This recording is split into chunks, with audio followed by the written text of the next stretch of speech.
Hey everyone, Ava here, and today we're going to be playing the demo for The Demons Told Me to Make This Game. And this has been developed by Haunted Dude, and you can find this over at itch.io, and I guess the full version will be over at Steam. The demo might be on Steam too, I'm not sure. But yeah, I'll have links to both pages, of course. In this game, we're going to be playing as a spirit possessing people. And it's a visual novel. So let's get into it.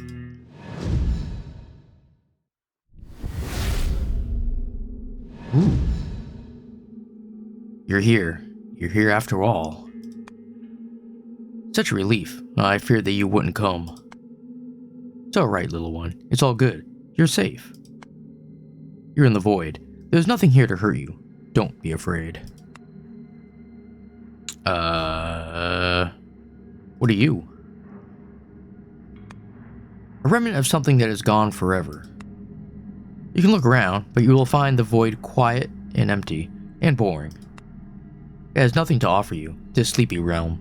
You must reach for the surface. You must look for the rift. Rift? The rift. You will know it when you see it. Go now. Float. Okay. Well, that looks like it could be a rift up here. What's this? I see some lines. A minute. Oh, there you go. That's a rift. Open the rift. Space. Okay. In we go.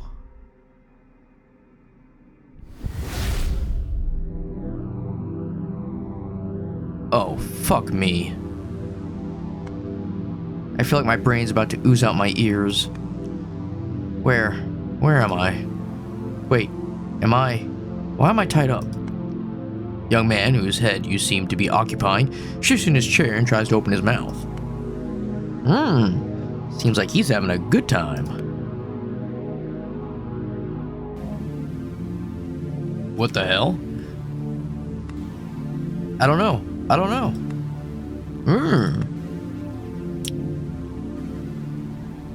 Your mouth is taped shut.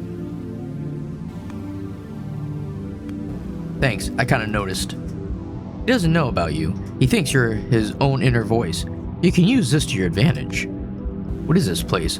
Looks like an old trailer. Wait, this is not my home, is it? Please don't tell me I actually live like this. Should I try and yell for help? There's a sound of movement at the far end of the room, behind the bathroom door. Look who's awake. Good fucking morning. I'd offer you a coffee, but the espresso machine smells like a rat shat in it and died in the process. The woman approaches your host in determined stride, her face radiating exasperation. Don't be afraid of her. She doesn't know about you, and she can't see or hear you. Be polite. We don't want to antagonize her. Sure. Well done, Brain. I will be. Don't just say things to him, you must bend his will. The woman narrows her eyes, and as if trying to read your host's face. She reaches out and in one swift motion, rips the tape off his mouth. Ouch, yak. Whew, thanks for that. My nose is kind of stuffy. It was getting really hard to breathe. Was it you who tied me up? Okay, look. I'm sure you had your reasons, but I assure you, this is completely unnecessary. I mean no harm to you or anyone else. Promise. Oh really? How nice of you. The woman makes no attempt to untie your host. Instead, she reaches into her jacket and pulls out a sharp metal stake. I think I'll leave you tied up for now, and here, I want to show you something. See this? Consecrated silver? You try anything funny, the sharp end goes right into your heart. We clear? Wait, what? Focus and try again. Whisper into the man's ear. Make him submit to your will. Alright, what do we got here? Special suggestions. The suggestion with the icon commences Battle of Wills. This suggestion with the icon utilizes a clue you discovered. And a suggestion with the icon utilizes an item in your host's inventory. Compliment her looks. The Battle of Wills. Wait, what? Oh, what the hell am I doing? I don't know. Do it again. Can I? Can I go back? What's this up here? I want to go again. I didn't understand anything that was happening here. What's this?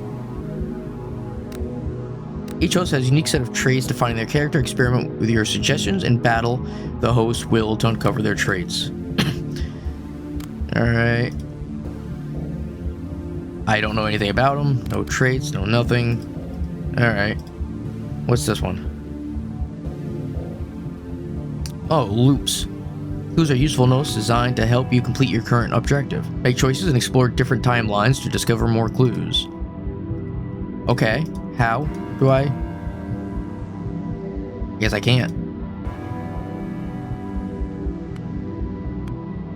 Sorry, the best I can do is blush and stay awkwardly silent. I don't hear you. Are we clear? Yes, absolutely, ma'am. Don't be upset, little one. Losing the battle of will can just be as valuable as winning them. That's how you learn. I'm gonna ask questions, and I'll know if you're lying. What are you? What kind of question is that? What am I? I don't know. A human being? A man? Told you I'd know your lies.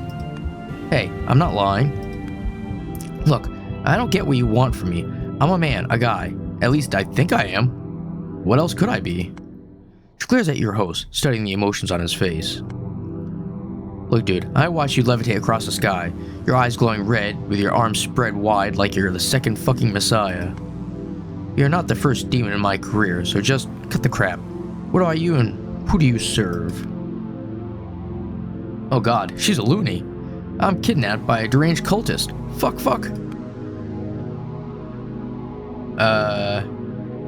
Tell her what she wants to hear. No, tell her the truth. Yeah, tell her what she wants to hear. Tell her you're a demon. Let's hope it doesn't make things worse.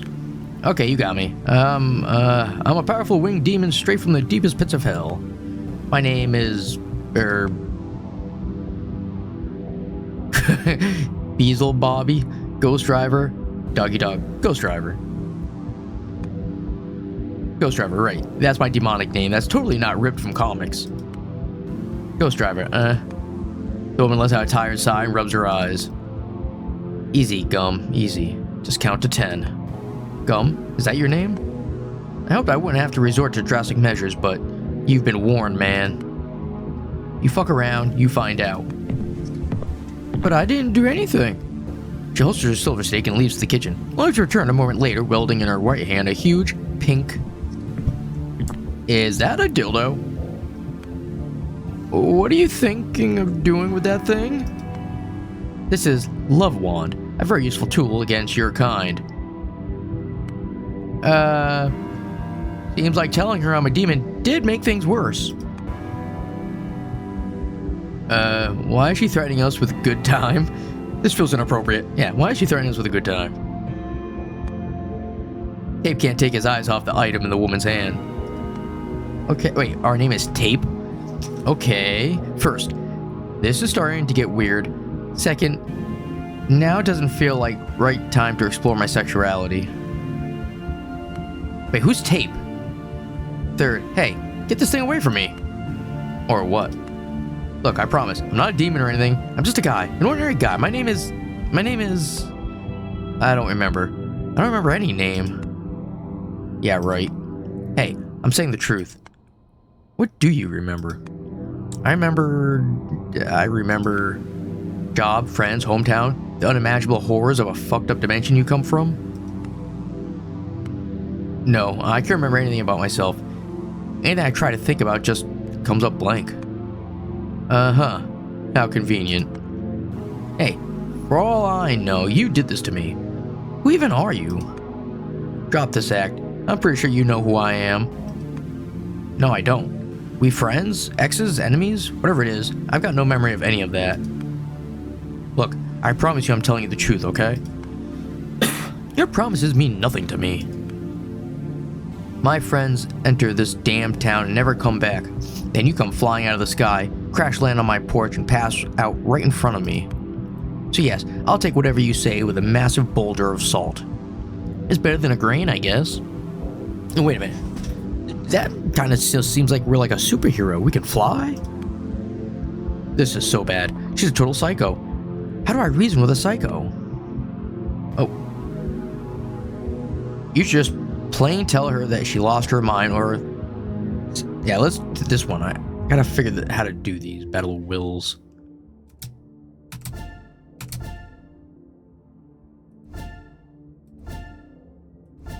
Ooh. Not bad, not bad. Success. Woohoo. Continue. Wait, what's this now? Sane mind. I think I haven't lost my touch with reality. At least, not yet. No items. But at least we got that. What's this? No clue. No. You've clearly lost your mind, lady. I'm sorry about your friends, but I need help too. And being at the mercy of a crazy person, I can't help but feel more sorry for myself. If there's any sanity left in you, you'll untie me and go get help, for both of us. For a few long moments, Gum stares at your host. Chewing, wait, her name is, oh yeah. Yeah, it's Tape that I'm a little confused about. Gum stares at your host, chewing her lip in hesitation. Then she turns away and heads back to the bathroom. Where are you going? She's getting her pink friend. Gotta think. What am I supposed to do here? Hey. Let's see. You gotta get the hell out of here. There's nothing I'd like more than that, but my hands are literally tired. What do you want me to do? Topple the chair, find something sharp, and rub viciously against it until it rope snaps? Yes. Actually, it might work. If I manage to pull it off before that crazy woman comes back to stab me in the balls. Something catches your host's attention. A motion in the otherwise still surroundings. His eyes fall on the chest of drawers across the room. Is it just me? Or is this thing quivering like there's something alive inside it? Could be a rat. This place seems like the kind to have rats nesting in the drawers. As if in response to the words, the drawer slowly creaks open. Appreciating the suspense.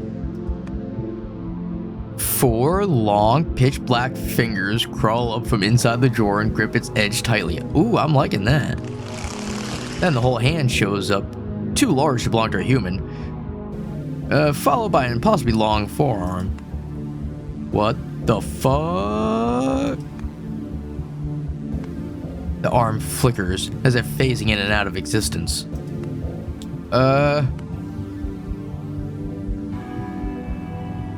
Call Gum right now. Come on, brain. You don't seriously believe that this thing is real. I'm pretty sure I'm hallucinating. That one must have drugged me. I'm gonna close my eyes and count to 5. When I open them, the vision will be gone. 1, 2, 3, 4, 5. It's still there. Why am I still seeing it? Hey, it's gone. Oh no, it got bigger. More and more of the arm pull out of the drawer. It is not less than 10 feet long now. Your host watches in silent terror as the arm reaches to the bathroom door and turns the knob, locking Gum inside. Hey, what the hell? There's a series of thuds as the woman bangs on the door with her fist. Let me out, now! The arm withdraws from the door and starts creeping its way towards your host. Oh fuck, this isn't happening, this isn't happening, this isn't happening, this isn't... There's 2 traits here we can go for, or that, I don't know how, there's 2 of them, but calm down and ask the arm to untie you. Be polite, or kick at it, yell at it, fight for your life. Just think what it may try to do to you. Let's be polite. That's what we can do.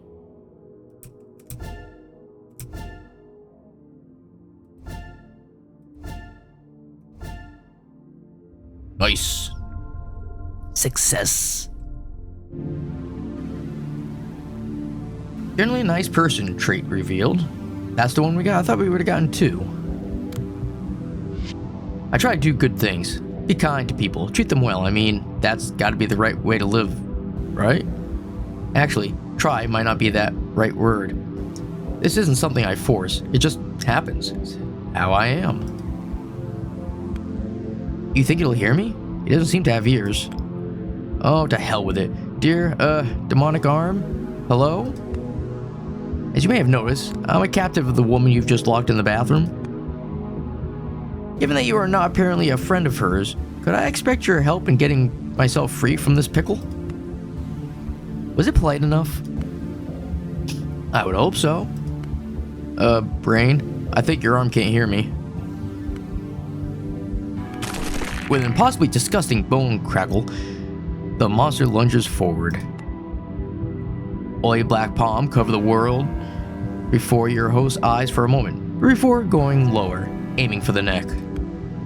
Ew, I guess that's how we die. Its grip is ridiculously, inhumanely strong. Oh, fuck you. Barely audible against the thuds, Gum still assaulting the door. A short, dry snap goes off, notifying the world that the human spine gave in to the pressure. A pair of now dead eyes watch indifferently as the arm creeps back into the drawer, hauling its prey along with the chair it is still tied to. The host is dead. End of event. How brutal. The fuck? That long arm just strangled my human. What's just happened? Not fair, my host was tied. He couldn't do anything. I want to open the arm. That was unpleasant indeed. Your host has died and you are back in the void now. The good news is, his death is reversible. You must go back to the world of the living and try again. I'm going to go back in time? For you, little one, there is no back or forth. Those events have not happened yet. Not until you cement them into existence. Look for the beginning. See to it that the events play differently this time. Okay. Why are you helping me? You're the key to everything. Without you, the world is doomed. But you cannot enact your will from the void. In order to manifest your power, you need vessels, hosts. Go back now, little one. Save your first host. Okay. Select host. So I can click on these things. Click on this, maybe? I don't know. Alright, let's... to the past, I guess? Yes. Dead. Your host tells Gum he's a demon from hell. Your host tells Gum she's lost her arm. Wait, your host tells Gum she's lost her mind. Okay.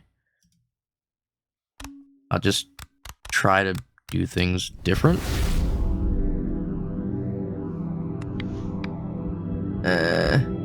Saving the host. Clue entry gained. Oh, I like clues. Set the clue. Alright. There's a long black, creepy arm hiding. The woman goes by the alias Gum. We need to find a way to get her on our side. Sure. Where am I? We're tied up. Okay. Is this all the same thing? Just like last time, your host shifts on his chair and tries to say something, with the same result. You gotta piss yourself. Trust me, it's the only way. Okay, if you say so. I know so.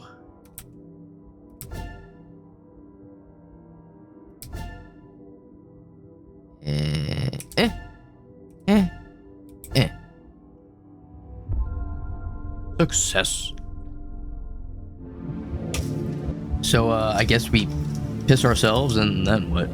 Zero trust issues. I don't usually expect people to lie to me. Why would they? If they want something, they can just ask. Oh gosh, oh gosh. Something wet and warm streams down your host's leg.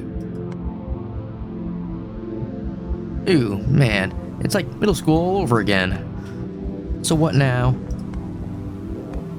Hey Brain, I'm serious, what now? I was planning to achieve something by pissing myself, right? Nah, maybe not. You traitor. I'm so pissed right now. In more than one way. Why does it smell like urine in here? Gum comes out of the bathroom and immediately goes to alert mode, as if sensing an ambush. She turns to your host and stares at him intently. Her eyes go wide as she's struck by the realization. Did you just piss yourself? Gum cautiously approaches the man and stops at arm's length, a few inches short of the piss puddle's edge. She reaches out and, using only her index finger and her thumb, tears the tape off his lips. I'm really sorry for that. I cannot explain why, but it seemed like a really good idea at the moment. Everything is up to you now. Make the woman believe your host. We know her name. Let's do it. You know her name. It's Gum. Greet her. Hello. You're Gum. Am I saying that right? The woman takes a step back, conspicuously alarmed. How the fuck did you know my... What did you do to my friends, you piece of shit? Whoa, I didn't do anything to anyone. I kinda, had your name in my head. I thought we had met before. Sorry, my memory is hazy. It's hard to recall anything, actually. This explanation does a poor job calming Gum down. Just like last time, she pulls out a silver stake from the holster on her hip. See this? Consecrated silver, you try anything funny, the sharp edge goes right into your heart. We clear? Wait, what? Ask questions. You've been here before. You know where this path leads. You don't want to go there. Take initiative now. Okay.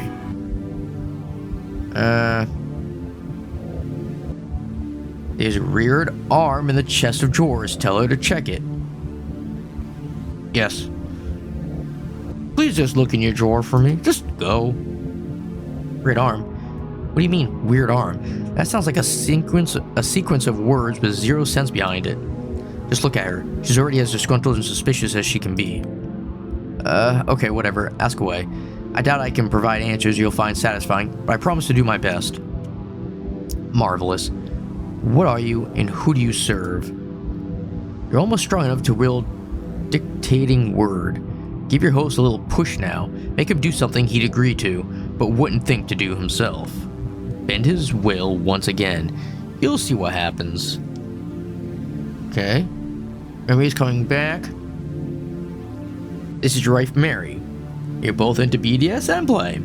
You passed out in the middle of a session. Ignore her, she's not real. Just hallucination. She can't harm you. We'll go 1.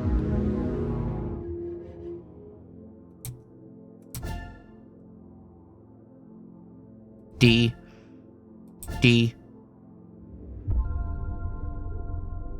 Hopefully this is going to be a good answer. Vibrant imagination. I have a good memory, especially visual. It's easy for me to picture things I've never seen, just from a description, but I'm not sure if that's useful, but it's there. My what? Wait, it actually makes perfect sense. Why did I pass out, though? Did she strangle me too hard? Hey, nothing wrong with a little bit of that, right? Your host gazes at Gum with new affection. Don't make me repeat the question. Right. I am a bad boy, and I serve you, my lady. Huh? Am I even doing that right? Maybe it's my brain trauma, but all of this doesn't feel especially pleasant and or exciting. Mary? I'm sorry to ruin the mood, but I don't feel so good. Can we please stop? We must have a safe word for that, right? Well, I don't remember it. I think I have significant memory loss. Can't recall my own name. Barely recalled yours. You may have strangled me too hard or something. I don't know. What the hell are you talking about? Mary, please, I'm not kidding. I think I need medical attention. Who's Mary? You are Mary, my wife. I know we were practicing extreme BDSM, but I think we got too far this time. So would you please untie me?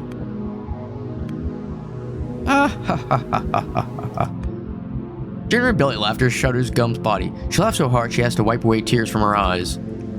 Good job, little one. This silly little trick provided you with new strength. Can you feel it?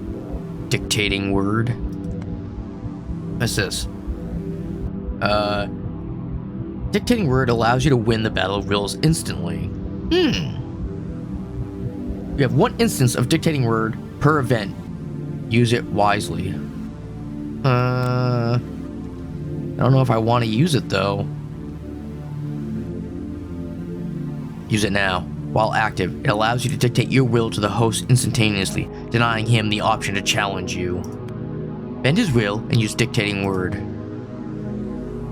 You might want to tell her about the dangerous black arm monster in the drawer. Make her check the drawer, now. There's a creepy arm thing there, waiting to attack us. Yeah, sure. It says I should just use it. So we'll just use it. Sure. Don't ask me how I know, but there's something bad in the upper drawer over there. A monster. It's lying in wait, intending to attack us at the right moment. Give me a minute. I'm still not over the part where I was Mary, your BDSM loving wife. Yeah, it was apparently a brain fart or whatever. Please keep up with me. A demonic arm thing is in your drawer, waiting for the right moment to lunge at us. You gonna piss on my floor again? That arm shows up, I'm afraid we'll both be pissing all over the place. Look, I don't want to be gruesomely murdered, and I'm pretty sure you don't either. This place is thoroughly protected from any paranormal interference. I'm the one monster you need to fear right now. Sorry, can't focus on fearing you. All I can think about is that thing in the drawer. Describe it to me. That scary thing. I don't know exactly what it looks like. I haven't seen it. But it's supposed to be a creepy, long, demonic arm. And how did it get there? No idea. I just suddenly knew it was there. Look, I'm tied up and helpless. You don't actually believe I'm capable of harming you, do you? Just grab your steak, take a step back, and check the goddamn drawer if it's empty. I'll accept the fact that I have just brain damage. For 30 excruciating seconds, Gum stays silent, apparently considering her options. One fucking move and you're dead. Takes a few steps backwards, making sure not to let your host out of her sight. And until he gripped her steak, she takes hold of the upper drawer's handle, her body positions as if ready for a fight. 1, 2, 3. She jerks the drawer wide open and springs aside, ready to either dodge an attack from an alleged monster or inflict a dozen stab wounds on it. She ends up doing neither. There was nothing here aside from a stack of old magazines. No way. It must be there. Well, it isn't. Your mind games are starting to bore me. Gum shoves the drawer halfway shut, starts making her way to the host. Completely unaware of the long, slender fingers that started to creep out of the gap the moment she turned away from it. Hey, look, it's right there. It's coming out. Nah, I'm done with your shit. It's right behind you. It's crawling out. Just glance back at it, for God's sake. Fuck, what do? She doesn't trust me. Scream, shout, growl, make her turn back. Flip over your chair, make her come closer to you. Sit back and watch the show. There's nothing you can do. We'll try flipping over the chair. Yes, that'll get her away from the arm's reach. He'll start swinging on his chair left and right, tending to get it to topple down. What do you think you're doing? Just this. The chair flips aside, along with your host tied to it. Holy fuck, I think my elbow took all the impact. It hurts like a bitch. What exactly are you hoping to accomplish with that? Contrary to your host's expectations, Gum does not take any action upon seeing him go down. She cranes her head, watching curiously, waiting for the next move from her silly captive. I guess it didn't work. What didn't work? Oh, it's called the Gripper. It's just like an arm. That's really it. Monster arm grabs her neck from behind, effortlessly lifts her up, and bashes her head first against the wall. Then it does it again, and again, each strike adding a new crimson stain on the wood. The monster doesn't stop until Gum stops thrashing, her body falling limp and lifeless in its grip. Then the hand relaxes, and Gum's body falls to the floor. Did it just kill her? Well, unless the scary, slimy, multi-elbowed black arm turns out to be an ally, I think I'm next. The arm creeps its way towards your host, the worms of the fingers flexing intimidatingly. I don't think it's an ally after all. Gaunt, terrifying strong fingers stifle his neck. Can't believe I'm gonna die like this, in the puddle of my own piss. The world goes dark to your host's eyes, as he is about to pass out. A blood-boiling hiss pierces the air. Suddenly, the monster's arm flinches and loosens its grip. You like that, fucktable? You like that? Your host catches a glimpse of Gum, her face bloody from the wound on her head, both hands gripping the handle of her silver stake, most of it lodged in the monster's forearm. I'm burning the bridges you walk upon. I'm draining the springs you feed upon. I'm flooding the burrows you rest within. In the searing fires of newborn stars, be disintegrated. In the vast voids of outer space, be lost. In the mundane Tuesday small talks, be omitted. The realm of human is not for you, beast. From the present and past and future of the history of this world, you be banned. A violent coughing fit interrupts Gum's fiery speech. The monster beneath her begins thrashing with renewed vigor, sensing weakness.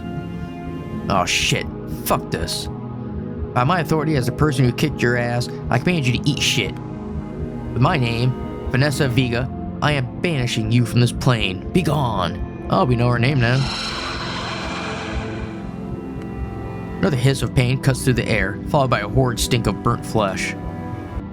Huh, I can't believe she uttered her true name out loud. Perhaps she thought your host was passed out and couldn't hear her. So irresponsible, so careless. But this is good. This is your chance to prevent all this mess. Knowing her true name, you can possess this woman. You must do it now, while she is distracted and weakened. Take her. Yeah. Gum is dead. Wait, what? Gum is dead, the host is dead. End of the event. Okay, congratulations, you did it. You're not confined to a tied-up man anymore. Use a woman as your host this time. Speak to her freely, as you just did with your original host. She won't discover your existence or suspect your influence over her, no matter what you say. That is by design. Make sure both humans survive. You will need them unharmed to make it out of this town. Okay.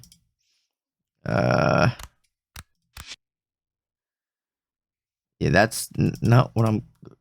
How do I pick? Go back to the past? Gum. Yeah, well, I guess we have no choice.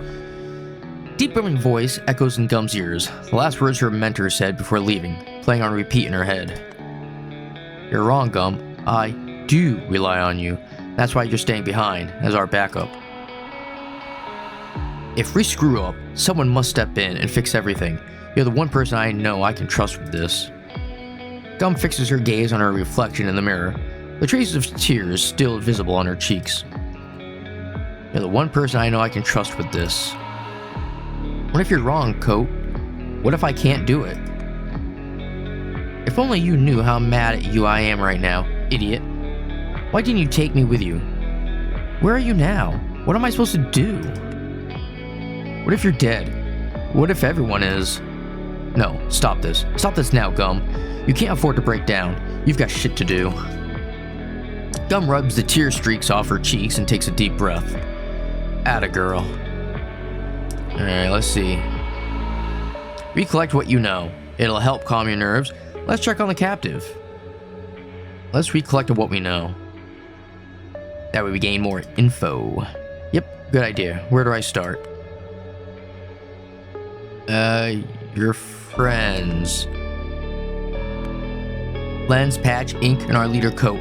My crew, my gang, my squad, my support system, my family. We all arrived in this crappy town 8 hours ago to prevent some kind of shady ritual that, allegedly, could end the world. Everyone except me entered the town, and then we lost contact. On a positive note, the world seems to be still in its place, right? How about Coat? Ah, Coat, the fearless captain, the visionary, the one who assembled our ragtag crew. He used to say he trusted me like his own right arm, but then left me behind, going on this mission. Back up my ass. Didn't even leave me any instructions beyond, shut up the field base and wait, that asshole. Been 7 hours and nothing from him or the others. The pink weapon. Love wand? She's here, in the backpack. My personal tool and the most reliable weapon against any demonic entity. You gonna threaten to use it on him? She's been with me ever since the day she called me. Feels like forever. I'm letting her rest for now. Hopefully, I can deal with that captive without her help. The captive. A white guy, appears to be in his 20s. No ID on him or anything that would give me clues about his past. About half an hour ago, I spotted him flying. Levitating? About 50 feet above the ground. His arms spread wide, his eyes glowing red. He came from the town direction and landed right at the porch of my trailer. Then he passed out. Might have been my defense perimeter that knocked him out, but I can't say for sure. The guy is obviously possessed. Well, he was. If he's even human, that is. Hopefully, he can tell what's happened to my team. This place. I'm still on the outskirts of Red Hives. Here, we'd held the last briefing before the crew drove deeper into the town, leaving me behind. I commandeered this abandoned trailer house as my field base. Hopefully no squatters are going to come and claim it to themselves anytime soon. Setting up the defense perimeter was a pain, but I did my best.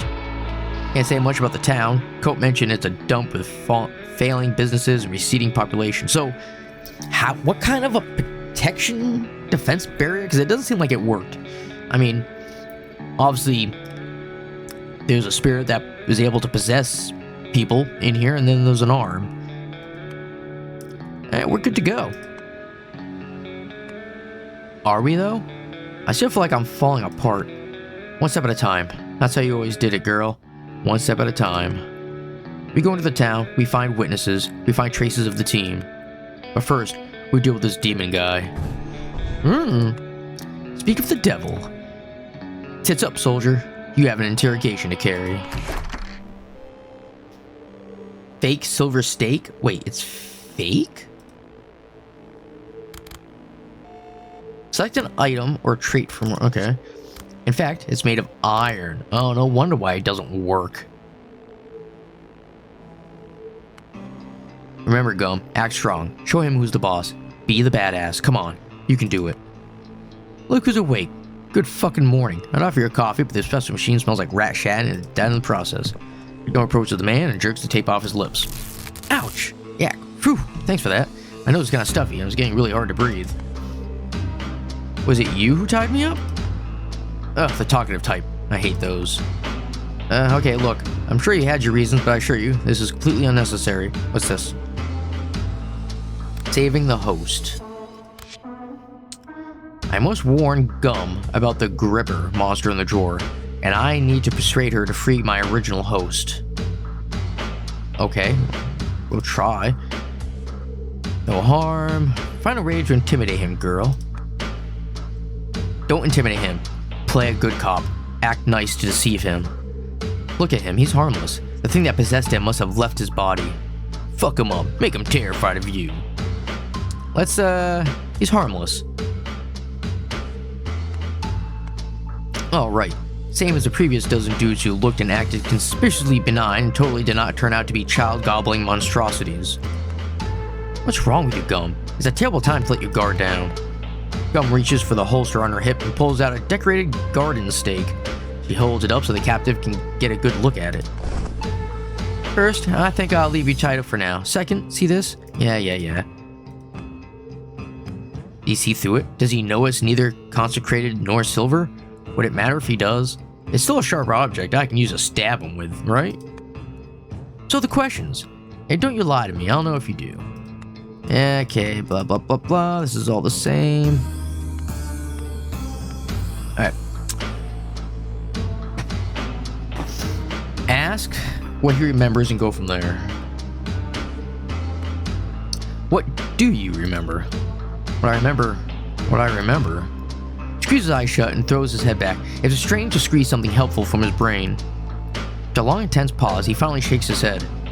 Nothing at all. Not my age, not my family, not my job. I even have no idea what I look like. When I try to recall anything, all I get is a mess of glimpses and flashes, completely unintelligible. I try to hold on to them, but they slip away. She don't believe us. Ask his name. What's your name? My name is... I don't remember. Can't remember my own name. He looks sincerely confused. Let's give him a chance. Oh, I mean a name. Well, I need a way to address you. I'll call you Tape. Okay, that's where the tape... Okay, I get it now. Tape? Why tape? Because we had tape around us. I'm looking on the red strip of skin around your mouth where I peeled off the tape. I'm not sure I feel like tape. Can we change it to something like John or Eric? No, tape. It's too late. It's done. Oh, and you can call me Gum. Nice to meet you, I guess. Okay. Did you just sense movement behind you from the drawer? Something alive is inside it. Yes, that's definitely the option. What the fuck? Gum takes a step back, eyeing the chest of drawers suspiciously, but also making sure tape stays in her field of view. What? What's wrong? Shut up. Gum stands still for half a minute, listening for any suspicious noises or movements. Was that one of your tricks? I swear I have no idea what you're talking about.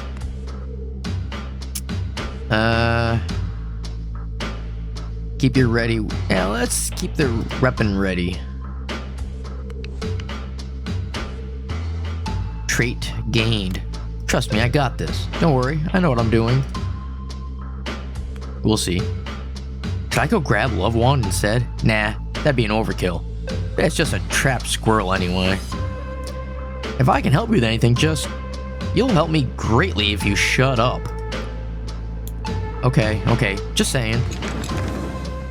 Gum exhales loudly through her nose. She reaches out and jerks the drawer open, her other hand holding the stake at the ready. Huh. What's there? Stack of old magazines. Did you expect something else? I don't know. Gum steps away from the drawer and turns to tape, her hands on her hips. Let's carry on. Gotta decide what to do with you. Tape opens his mouth to respond, but then his gaze shifts past Gum, and his eyes widen like they would if he saw a long, black arm snaking its way out of the drawer. Gum? What should we do? Turn around.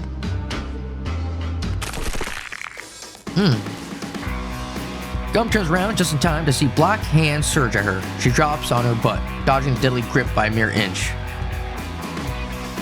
Fast and furious. Move quickly, be bold. Don't hold back your punches. That's the way. Oh shit, it's real. You fucking limb, you flailing dick. Gum stabs at one of the gripper's elbows with her stake, but it's out of her reach. The hell is this thing? What does it want from us? Gum scrambles her way to Tape's chair, moving backwards and holding her stake in front of her. It wants me to smack its ass. Or maybe it doesn't, but that's what it's gonna get. It has an ass? The arm hangs in the air, its fingers flexing menacingly. It's flicking in and out of existence every few seconds, making it hard for Gum's eyes to focus on it. It's almost like it could be in multiple places at once, or maybe there's more than one of it. But now there's 2 hands. 3 hands, what? Can this thing see the humans? Can it hear them? Is it even sentient? There's no telling. It's not attacking. I think it's afraid. Afraid? What? It wouldn't have killed us the other 2 times. How did this huge arm even fit in that small drawer? With all the magazines too? Could this be some kind of pocket space mindfuck situation? Do you think we'll see all of it? Or is it here like a pitch black giant dude on the other end? I can imagine this fella shoving his arm into our room the way you'd rummage in your backpack for a snack, you know? Gum pays no attention to Tape's ramblings. Her eyes are fixed on the twitching fingers. Warily, she takes a step forward. The gripper twirls its wrists, the way animals tilt their heads when confused or curious. Then, apparently having decided the odds are not in its favor, it briskly retreats back in the drawer. It's running away. It's escaping, Gum. The hell it is. Not a fucking coward. Most of the time, I'm too angry to be scared. With the first battle cry, Gum charges in and swings her iron stake at the monster. Hiss.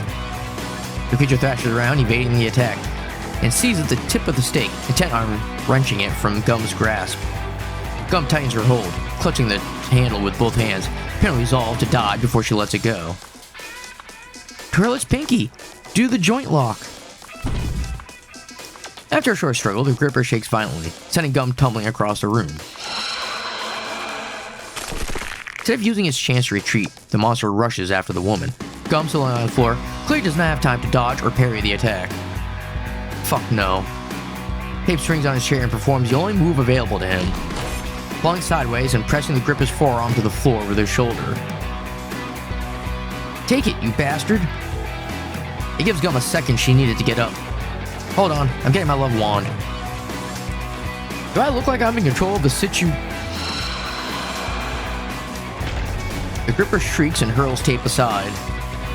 Then, before anyone can react, it slithers back into his drawer, disappearing in the gap with a disgusting bubbling sound. There goes my last iron steak. And we lost it.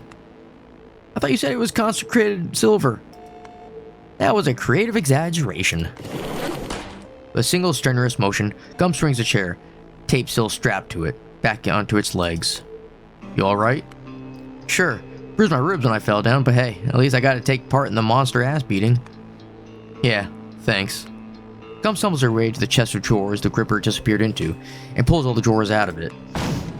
Then she kicks the frame repeatedly until it turns into a pile of wooden rubbish. I feel better now. So if you don't mind me asking, what was it exactly? I mean, I saw what it was, an unnaturally long arm covered in oil or something. But what I want to know is, what in God's name? Instead of responding, Gum comes up to Tape and squats before him. She looks him in the eye intensely, as if trying to read his soul. What do I do with this guy? Break his neck. We can frame that as a suicide later. We'll let him go. Let him go. He's clearly on our side. I hope I won't come to regret this. Glimpse of fear flashes in Tape's eyes as Gum takes the knife from the kitchen table, but he gives way to relief when she starts cutting the ropes that tie him. Your jacket's on the bed behind you. Wow, thanks. You trust me now? I trust my gut that tells me you're not a threat, but I'm gonna watch your every step. Fair enough. I still can't recall shit, so it's nice to know someone will watch out for me. But can we please circle back to the nature of satanic arm? Before Gum has time to answer, an old gramophone on the table by the couch crackles to life. Team Bog Runners, can you hear me? This is Blue Toad. Repeating, this is Blue Toad. I need help. Good gracious, ink? End of the event. We survived. Don't be afraid. This is normal. This was supposed to happen. You can't stay in one body for too long. Not without breaks. Come on. Go back now. We wouldn't want to miss anything of importance. Use the man. Use your link with him. Your link with him is stronger yet. Okay. Then sure. Yes. Ink, I can hear you. Do you copy? This is Gum. Where are you? Are you alive? Copy you, Pink Toad. I'm live. I used that funny telepathic goo on a microphone too. My signal. Can you believe it? It's crazy that it worked. Ink, where are you? I'm in the sound. Can't get out. There are fun guys, but they won't let me. You copy, Pink Toad? No, Ink, I don't fucking copy. You're breaking up. Do you know where you are? Pink Toad, I'm repeating. It's the band. The band is holding me capped. Do you copy, Pink Toad? Stop calling me Pink Toad and tell me where you are. I'll get you out. Sound studio, Pink Toad. I gotta go. Find me. Blue Toad over. Ink! Gum shakes the gramophone violently, but it is incredibly dead now. After a solid minute of angrily swearing and kicking furniture, Gum settles on striding back and forth the room. Then she grabs a backpack and starts shoving things into it.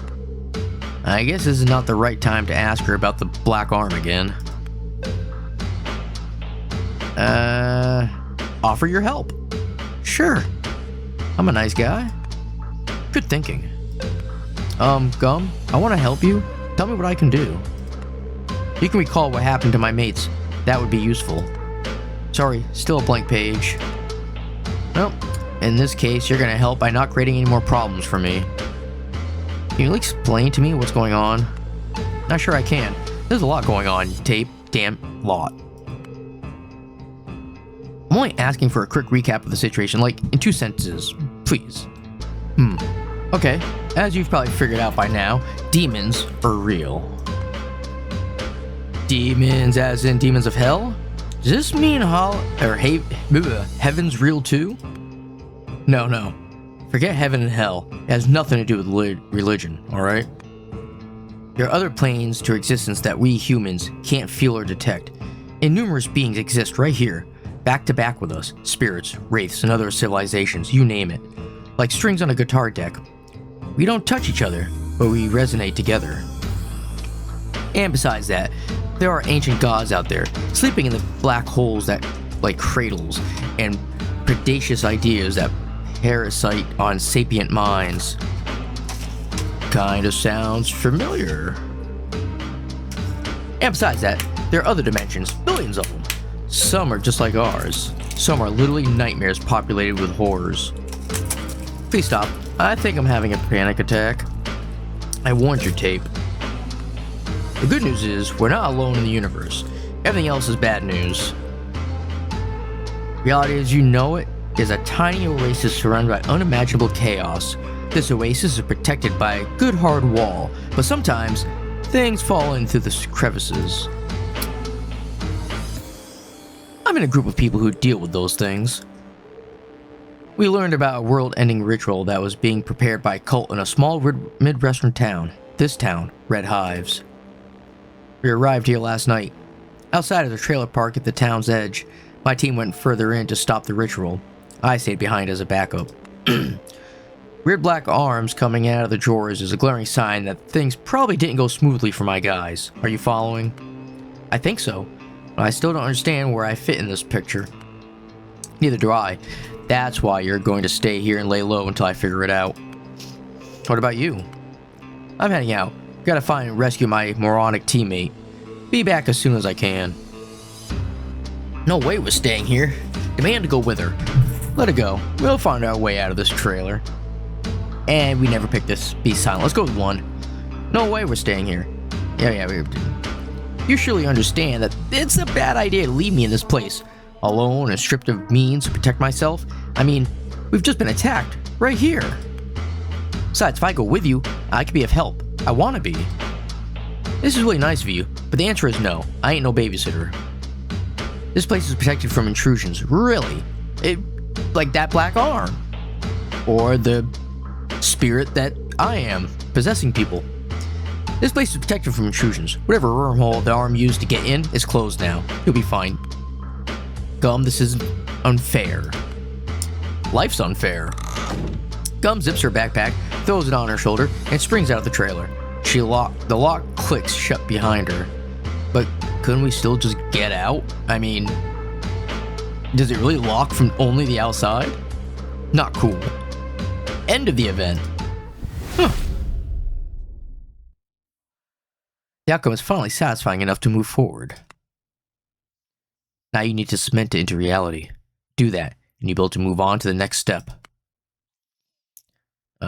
Warning, once the door opens, there is no coming back.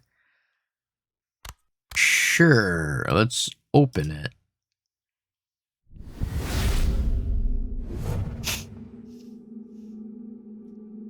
I guess... yeah, that one. Hey! Open sign! You didn't do so bad, little one. You now have 2 able hosts, malleable clay for your designs. That man you heard on the radio, Ink, is a fitting candidate for a 3rd. After you go through the door, I may lose contact with you for some time. If you have any questions, better ask them now. Oh my god, there's 10. I don't understand. What's my goal? What am I supposed to do? What do you want to do? Want to find out what's going on? Good, you do that. No matter what path you choose, you'll have to gain your full potential first. The more you learn, the more outcomes you see, the more things you coerce your host into doing, the more powerful you will become. Don't hesitate to bend the time flow and alter the events to see how else they could play out. In the end, you will be able to solidify the sequence of events that fits your design best. I hate that stupid mini game with the circles and whatnot. I'm not gonna lie, it is. As long as you know it's coming, it's not so bad, I guess. Wait, let's talk about Battle of the Wills. When you force your will upon your host, you interfere with their very core, reshaping their identity. Naturally, the host will resist the intrusion. If the battle promises to be difficult, it may be wise to use dictating word and skip it. As of now, you have one instance of dictating word per event. What you should remember is that you don't always have to win the battle. More often than not, losing is just as valuable. The failure of your suggestion is still an influence. It might prompt the host to do the opposite of what you demanded, or something else completely. In fact, I strongly suggest you engage in battles of wills and lose them on purpose. That's how you uncover many paths that might otherwise remain hidden. Okay. We could do that then, I guess. We'll just lose. I'm ready, let's go. Remember, you can only be with one host at a time. While you're with tape, Gum is on her own, and vice versa. There are times when they can't survive without your guidance, and times when they manage just fine on their own. If you want to know how your host is doing when you're not with them, you can join them and simply observe, remaining silent whenever you feel the urge to commit. Don't worry too much if your host dies. They'll be dying a lot. That's part of the process. That's how you learn. At first, navigating two parallel paths might feel disorienting. That's okay. Take your time and go at your own pace. Everything will come together eventually. Now go ahead, little one. Help your host find this ink. You need more agents. So this is just supposed to be a demo, but it just like keeps going.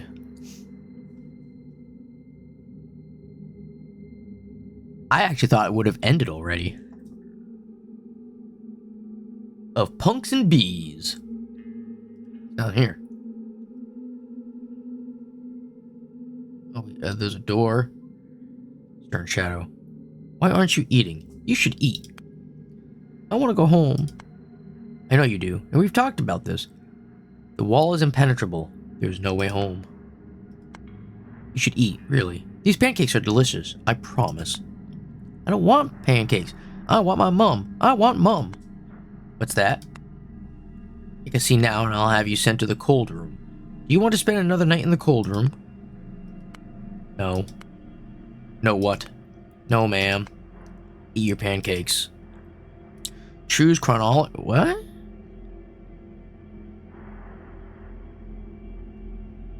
Chronology. What the fuck does that... Like, what? Over here. Smug shadow now. Sweetie, repeat the coffee, will ya?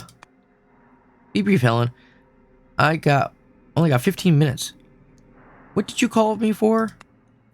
Ask for more time. The kid's not ready yet, Sam. The initiation must be postponed.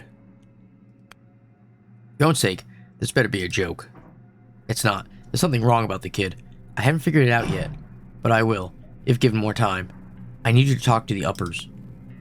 You had this kid in your custody for how long? 30 days? 34. 34 days of conditioning and the kid is still not ready for initiation.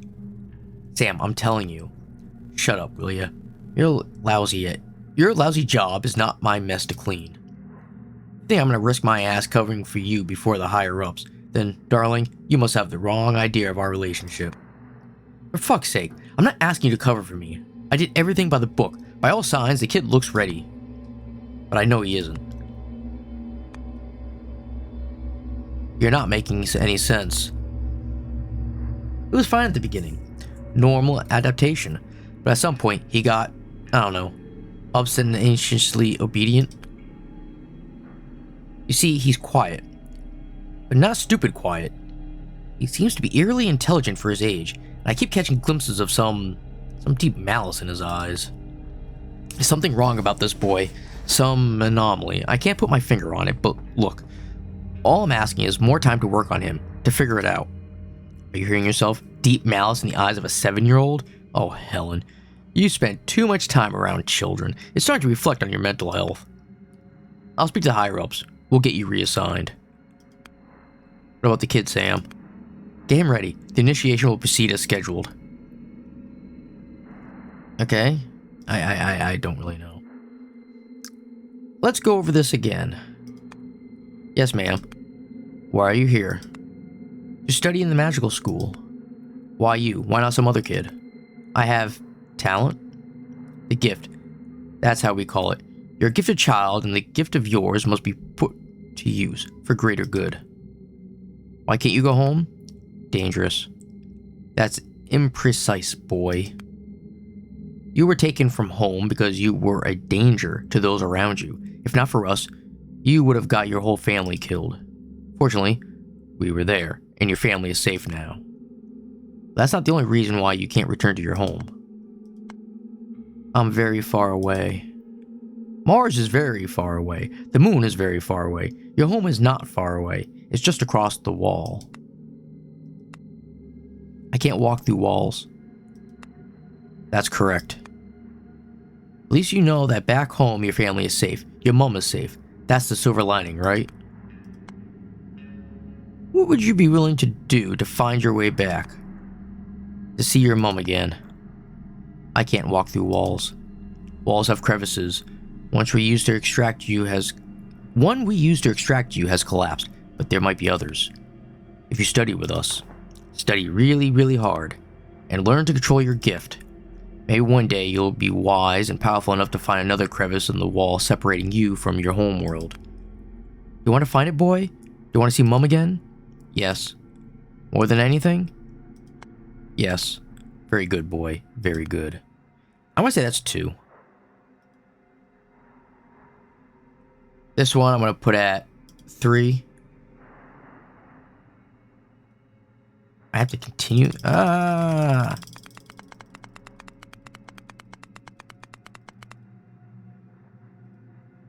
There. Now let's do this again. I have to listen to all the talky talk. I just want to do the thing. 1. Was it right? I guess it must have been right. I saw those little check marks. Select the host. Okay, sure, we'll do tape again.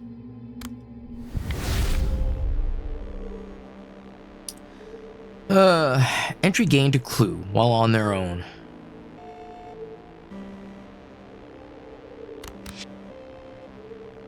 Time slot 1. Gum survives this one without me. A full 10 minutes after Gum departs, Tape finally stops pacing like a madman and takes a deep, anchoring breath, trying to regain his composure. This doesn't make any sense.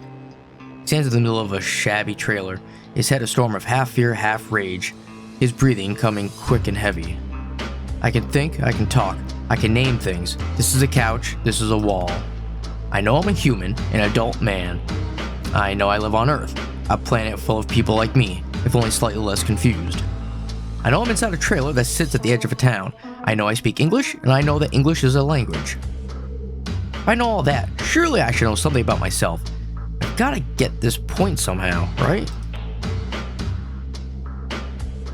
Now, I'm going to concentrate really, really hard and remember.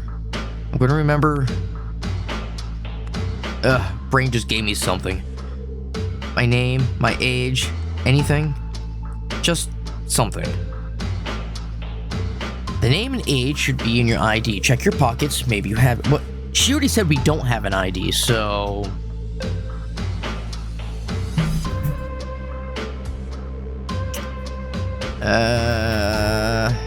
Yeah, sure. Maybe I do. Why didn't I think of that in the first place? Pats every pocket. Nothing. Guess I lost my ID, my name, and my wallet. Perfect. But I need a name. I can't go by tape. Or can I? Okay, to hell with the name. What do I look like? How old am I? My voice sounds pretty young, but who knows? Is there a mirror here? He looks around. The only mirror here is a small rectangle on the non-exit door. Judging by the layer of dirt and sickly black blisters spreading on its surface, its career is long over. You know what? Let's set this aside for now. I'm not trusting this with one of my this one with my reflection. Out of desperation, Tape checks his pockets one more time. Hey, look, a 20 and a bunch of change. Is it much? What's the inflation rate now?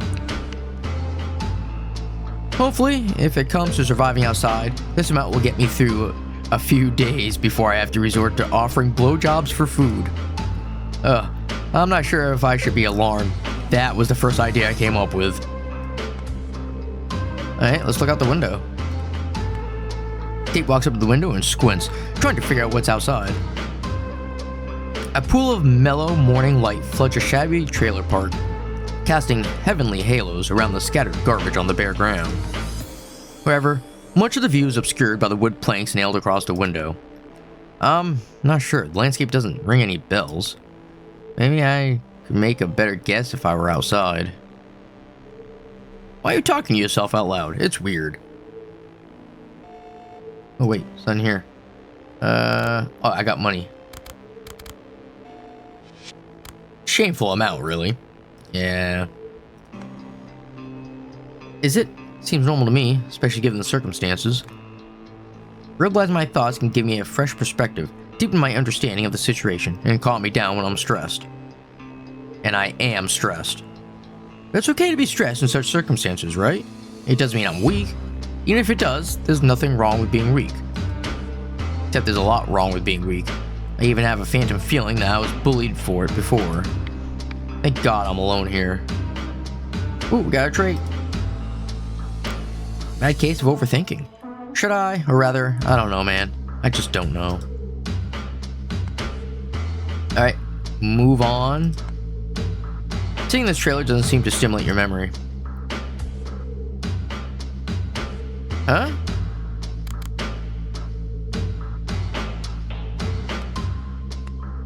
But Gump specifically told me not to leave. No, I'll be a good boy and stay put. Oh, and you know what? If I'm gonna stay here, I might as well make this place a bit more presentable. Right. This is it. This is what I'm gonna do. I just need to keep my hands busy. We get people pleaser. Hi, empathy man. If you're happy, I'm happy. If you're upset, I get uncomfortable. I can feel what others feel, so I try to keep people around me happy. Sometimes, maybe a bit too much. A thick layer of dust beneath the tape's feet is scattered around, occasional cigarette butts, crumpled napkins, and newspaper from years past. Let me find a broom. The broom rests in a thin, dusty box beneath the bed. Tape pulls it out and sets to work, channeling his focus into the task to stave off thoughts of his uncertain and potentially fleeting future. There, that's better. Still needs some cleaning, but, well, it's not like I'm getting paid for this. Well, maybe I should take one last shot at the mirror. He walks up to the door. It's attached to, scraping at the dirt with a fingernail. Nope, I still need a rag for this. Amid the overlapping layers of grime, he catches a glimpse of something. Just a fragment of a chin, vaguely recognizable as his. Oh no. Seriously? Oh no? That's my first reaction to my own damn face? Yeah, nope, not doing this. I don't have time for this existential crisis. I have more pressing matters, right? Let's not put this off any longer. It might be a better mirror in the bathroom. Insecure. So insecure. Yeah, we'll do it. Why not? Boop. Boop. Oh no! Failed? Failed? I only got one chance? Oh man. So what is this? Let's not get into it. The topic makes me uncomfortable. Okay. Stands before the bathroom door, feet locked in place, glaring at the retired mirror like a blood enemy. Nope, not doing this. I don't need to see my face. Not now, not ever. Problem solved. Still, he doesn't move. His fingers twitch. His shoulders are rigid. He eyes the door, his last line of defense lying between him and the inevitable truth about his appearance. You know what? I have an idea how to solve this whole problem.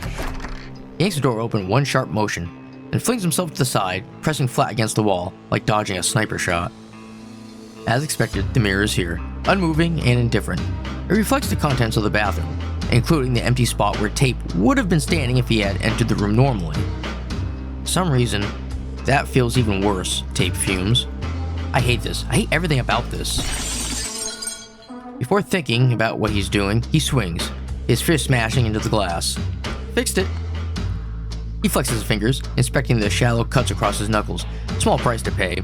No more mirrors, no more self-discoveries. Without a second look, he turns and walks out. The retired mirror on the door looks on him sadly, probably mourning the death of her younger sister. You get to live, for now.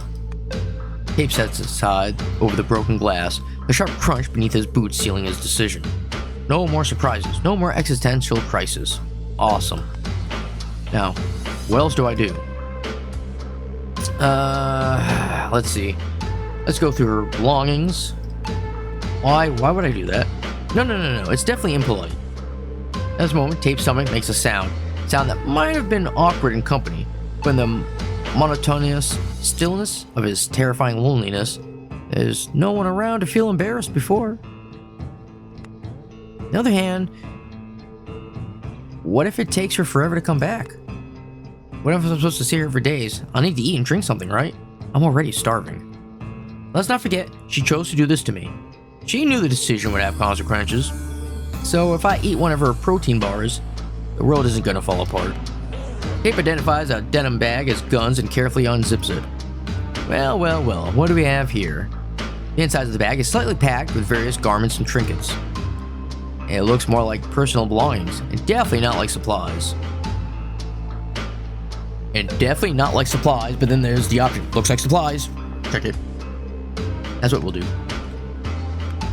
Tape moves aside the top packet of clothes. Under it, he finds an assortment of various items, none of which turn out to be edible. Oh boy. A small velvet pouch, looking luxurious. A thick black notebook, frayed around the edges. An elongated case adorned with pins. Let's see what's inside that pouch. Look at the embroidery. It's so nice to the touch. Pouch lies in Tape's hand. Not too heavy and not too light, but just right. It's frayed at the edges, but perfectly stitched. Beautiful. Tape loosens the ties to take a peek inside. In the pouch are thumb-sized slabs, seemingly carved from the bone of some animal, with cryptic symbols inscribed on them. Are these runes? Wow. Tape extends a finger to touch one. An unpleasant sensation burns through his guts.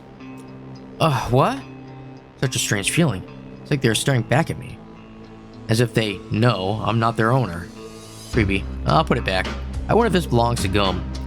She didn't strike me like the runes type. And how about the notebook? Could be useful. It does look like that.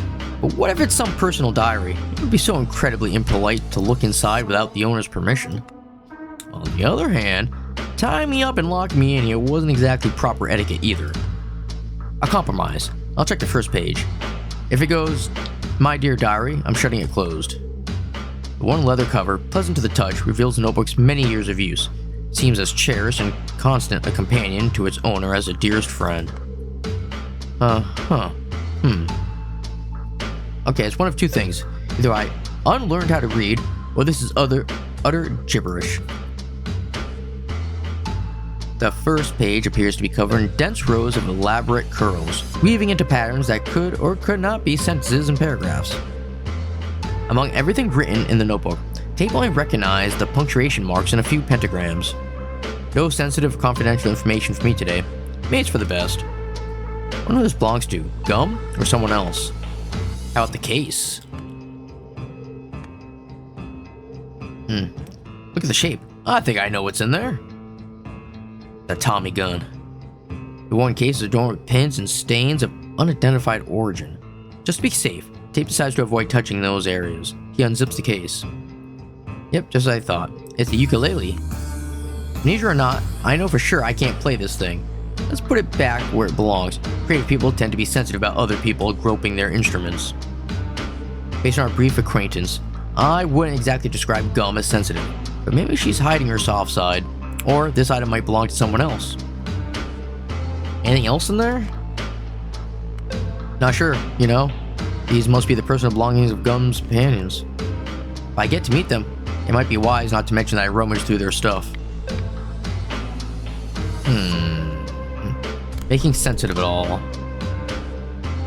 While rummaging in a duffel bag in Gum's trailer, Tape finds a Few curious items: a ukulele, a pouch of ruins, a strange journal. Supposing these things belong to the demon hunters from Gum's team. I don't think these items have particular value. If they did, they'd be locked in the chest. Wait a second, what's this? Curious, Tate pulls out another bundle of garments from the bag to get a better look at the purple thing he just noticed. Ooh! Beneath it, he finds neatly folded women's clothing, with a bra lying on top. Oh no. Take it. You'll need it.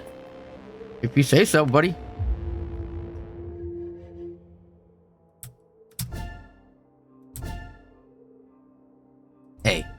A. W.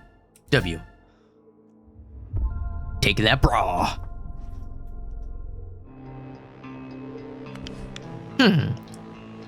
Tape rubs his chin thoughtfully. No, seriously, what? Cool. I could use it like rope, for example, or I don't know. That made me look like a pervert to an outside observer, no doubt. But here's the real question. Could it also save my life? Tape nods for himself. I doubt that too. But let's take it. Just in case. Let's just zip this up and pretend it never happened. If anyone asks, I'll deny everything. Alright, we got a bra. Elegant piece of lingerie, allegedly belongs to Gum. Tape zips the backpack shut, then spends an extra minute positioning the zipper pull exactly as it was, ensuring it looks completely unsuspicious. Let's see. We need a weapon. A weapon? What, like a gun? Do I even know how to shoot? Maybe a kitchen knife would be more appropriate. To be honest, I don't think I'm a weapons guy at all. I feel more like a let's talk it out guy. And the chest. What chest? You mean the big weird-ass medieval coffer standing in the center of the room that I've been avoiding even looking at? That chest? Shape sighs and forces himself to sit beside the chest and examine it. Everything about the thing screams arcana. It is visibly old, covered in scratches and notches, with a heavy spectable lock hanging off its lid, the guard of its secrets. Clearly there must be something valuable inside. A money stash? Tape checks the padlock. It appears to be mechanical, boasting a 4-digit combination mechanism. 4 digits, eh? Meaning it's about 10,000 possible combinations. Oof, unless they have the combinations inscribed on a sticker on the fridge, I'm afraid I'm not opening this thing. Let's see. Yep. Every chest stands proudly in the middle of the trailer, present and impossible to ignore. It may or may not hold something useful. Alright, spin the wheel. Who knows, you might get lucky. You can force it open. You are a mighty man. And... wait, this is locked? Aww. Let's spin the wheel. Maybe we'll get lucky. Tape kneels in front of the chest, scrutinizing the lock as if sheer willpower might force it open. Alright, let's see. Maybe I'm the kind of guy who's on good terms with everything he touches. Tape spins the wheel, landing on a random combination, and pulls. Nothing. Okay, first try was just warm-up, now it's serious. It spins again, muttering numbers under his breath. Still nothing. Third time's a charm, right? This time he pauses, staring at the numbers as though they might whisper their secrets to him. He spins the reel again, and yanks the lock. The chest creaks softly, almost mockingly. Tape looks at the lock, still secure. He looks at the chest, still closed. Guess I'm not the kind of guy who's on good terms with everything he touches. Force it open. You're a mighty man. Am I? Tape mutters, rinsing as he straightens his back. My back's killing me after sitting tied up for what? An hour? If I were actually fit, this wouldn't be such a struggle. Okay, focus. I just need something heavy to bust that lock open. Something like this. His eyes light up as he grabs what looks like the leg of a cheap outdoor iron table. Feels sturdy enough on his hands. Or at least sturdy enough to give him hope. Tape grips the makeshift weapon like a pro baseball player, channeling all his strength into the swing. The strike is perfect, landing squarely on the lock with a satisfying clang. For a moment, victory seems possible. Then the table leg snaps in half, revealing a disappointingly hollow core. Great. And at least I was stronger than his leg, holding the broken piece like a trophy. He chews his lip. I hope it wasn't very valuable. Tape glances back at the still intact lock and sighs. Alright, well, we can't waste our time on it. Aye aye, Captain. Letting the chest be.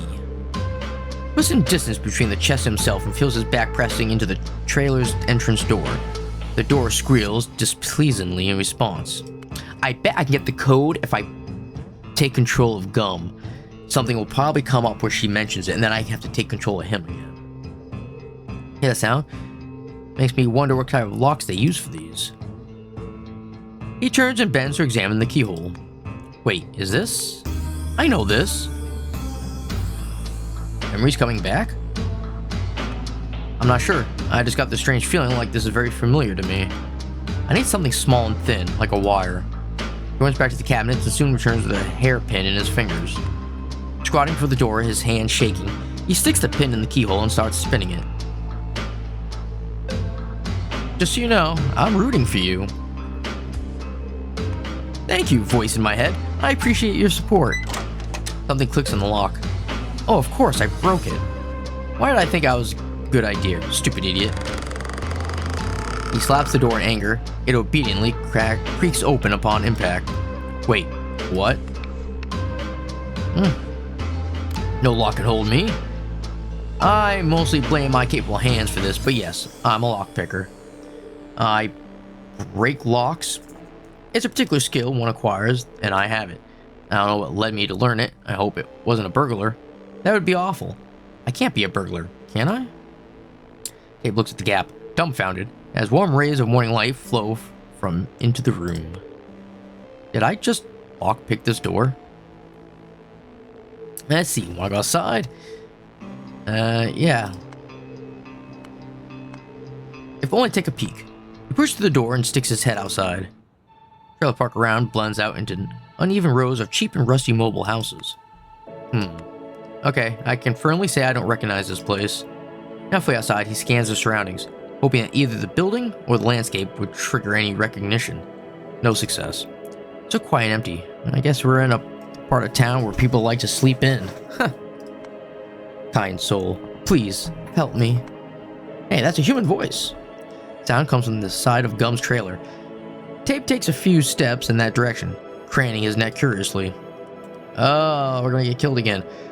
Shrouded in tattered cloth, spine curled forward, his face hidden beneath a strained hood. It's a beggar. Seated on the bare ground by the trailer, he strays slightly back and forth. Oh, thank God, it's a person. We gained a clue. There's a beggar in the trailer park. Maybe he can answer some of my many questions Tape has about the ordeal. Kind soul, do you have any money for an old man in need? Oh, why, sure, I have some change. Tape makes to approach the beggar. Don't get too close. You don't want to catch a disease from him. Give him all your money. Let's get on his good side. Sure, why not try it, right?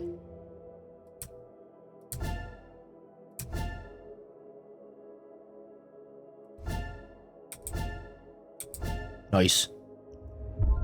We got, what, 4 points for being a good person? Hey, that's a great idea. Can you imagine the look on his face when he sees what I gave him? Maybe he'll become my friend. I don't know if I had many friends before the amnesia. Wouldn't mind a new one anyway. Here, I think you need this money more than I do.